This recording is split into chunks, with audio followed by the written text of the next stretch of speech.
So I'm delighted to welcome Richard Marshall to speak to you first. He'll be speaking about death and NFTs. So what on earth happens if you pass away and your beloved NFTs are not accounted for? Richard, welcome. Thank you. Oh, good morning. What a miserable way to start the day, isn't it? But it's miserable and it's scary, but it is inevitable. We're all going to die, and that's a somber sort of start to the day. But it's a fact that none of us are getting out of this alive. This, as in life, hopefully not the conference. We will make it through to Friday. But if you just imagine for a moment, you wake up tomorrow, and you are faced with everything being gone. All your NFTs, all your cryptocurrencies, everything in relation to crypto assets has gone. After being sick in your mouth and probably having a good cry, I imagine you're probably going to roll your sleeves up and think, right, what did I have? Where's it gone? Let's get it back. And in earnest, really work to do that. The issue, I suppose, is what if you don't wake up tomorrow?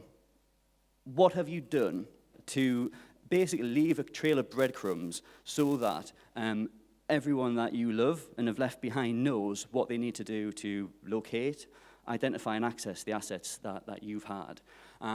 Now, it's something that probably a lot of people don't think about, and you're probably lucky if you haven't been bereaved or you haven't had to deal with administering someone's estate that much. I do it day in, day out. That is my job, which is pretty miserable, but quite fulfilling in a way.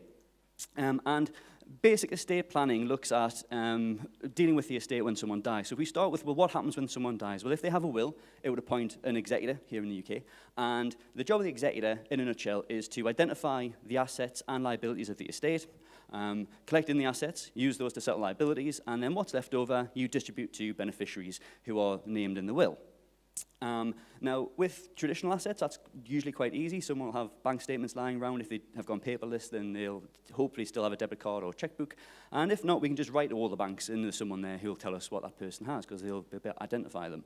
Now, obviously, the issue there is what breadcrumbs are we leaving for our NFTs and cryptocurrencies and all of our crypto assets, because it may not be obvious to the people that you leave behind that the device that you have in your drawer has a significant amount of wealth in there in relation to the assets it holds. If they do know it's there, do they know how to access it? If they know how to access it, do they know what they need to do with the assets that are on there? So it's a real sort of mushroom effect in relation to what needs to be done when someone passes away.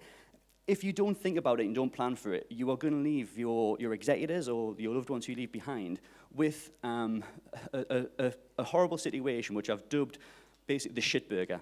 Okay, you're going to have a situation where every estate has a shitburger, if I'm brutally honest. We nibble around the edges of it a lot. But if you don't do any estate planning with your NFTs and crypto, your executors and your loved ones are basically going to have to stomach this whole shitburger here. And the top bun of this is basically security. So every asset that we deal with in the estate, we've got to be mindful of. So we need to make sure properties are insured. And when we tell the banks, they freeze the accounts, so there's no fraud on the accounts, which is great. If we can't get access to the NFTs and crypto assets, then how are we supposed to secure them is the first port of call. If we can get access to them, then should we be taking everything off of exchanges to put them into cold wallets? Is that what you would want? Is that what is needed? It raises lots of questions. The meat of the burger is then the real nub of this with regards to NFTs and crypto assets. Location, where are they? What devices are they on?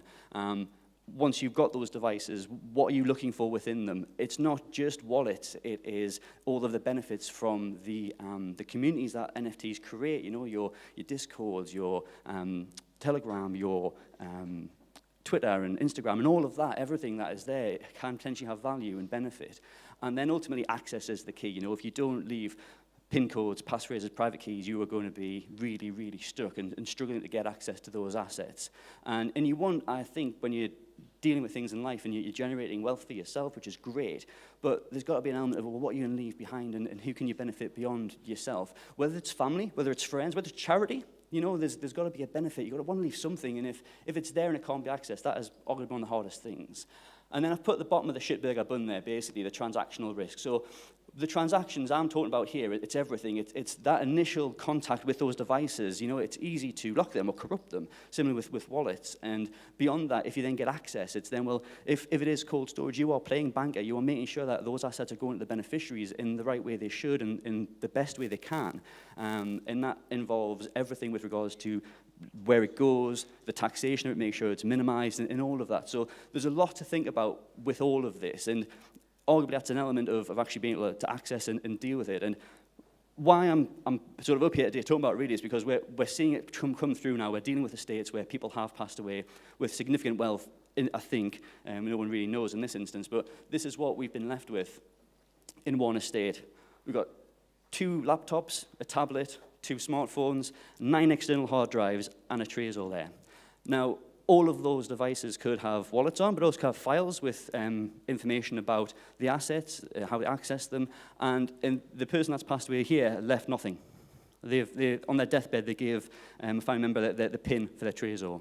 And there's some scribbled notes about potential passphrases, but we're really up against it with this, and the family are split as to what they want to do in relation to trying to spend money on recovering it or not. Now, you might be sat there thinking, well, there's an answer for this online. There are dead man switches, and there are platforms where you can leave legacies. And I'm not here to piss on anyone's parade in relation to any of them things, but from my perspective, legally, I don't know how they translate into what the law is currently. So England and Wales, to make a gift on death, which is what we call a testamentary disposition, you have to have a will. And the law governing wills in England and Wales is from 1837. So it hasn't conceptualized any of these things in relation to NFTs and all of that. And basically, your will has to be in writing. It has to be signed by the person making it in the presence of 2 people who also have to sign in the presence of the person that made it and each other. So this sums up nicely for me. You've got the person in the middle there who's making the will, so they sign, and then they watch and watch. You've got a witness who watches, signs, and watches, and you've got another witness who watches, and signs. So if you're dealing with any of these platforms online, they're talking about beneficiaries. My concern is that that isn't a testamentary disposition legally, and there might be an intention to make that gift, but if your will says one thing, and the beneficiaries of those online platforms say another, you've got ambiguity there. And when you've got ambiguity, you've got arguments. And when you've got arguments, you've got legal representation. When you've got legal representation, you've got extremely high costs. So all of this is going to erode the estate massively. Even if you've got access to everything, it's going to create arguments and real issues and concerns. And that's my biggest concern with all of that. 40%, that figure is the rate of tax payable in the UK when you die on the value of your assets over a certain limit. Massively high rate of tax on assets that you've paid tax on when you've earned them and saved them and traded them. So there's planning opportunities around that that you can look at as part of succession planning with the legacy that you want to leave in relation to your NFTs and crypto assets. But it's then really looking at the nuances of NFT ownership on death and how that all plays in. So again, people who are dealing with your estate might not realize what they need to do with all of this and how they should be dealing with it. So obviously with the NFTs, it's a hot topic with royalties. I appreciate at the moment, but it's hoped that there will be royalties coming in.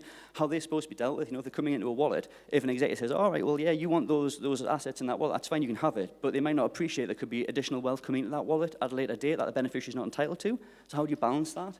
IP issues, if you're a creator and there is infringement of IP within what you've created, and that is an issue for your estate to deal with, do executors know they need to be doing that? Are they versed with what the terms of that smart contract are and how that all fits together? If there are rental agreements in place, and I was speaking with someone from Dobby Labs last night, if there are rental agreements in place, what are the terms of that? Are they going to bind the executors? Are they transferable? It creates wider issues. Pay to earn, obviously the NFTs and that are tradable. Should executors be looking to continue to play those games and develop that wealth and continue to grow that wealth? Is that what beneficiaries want? Is there a risk that they do that and it's wrong? What if they cause loss to the estate? That's all massive concerns and risks.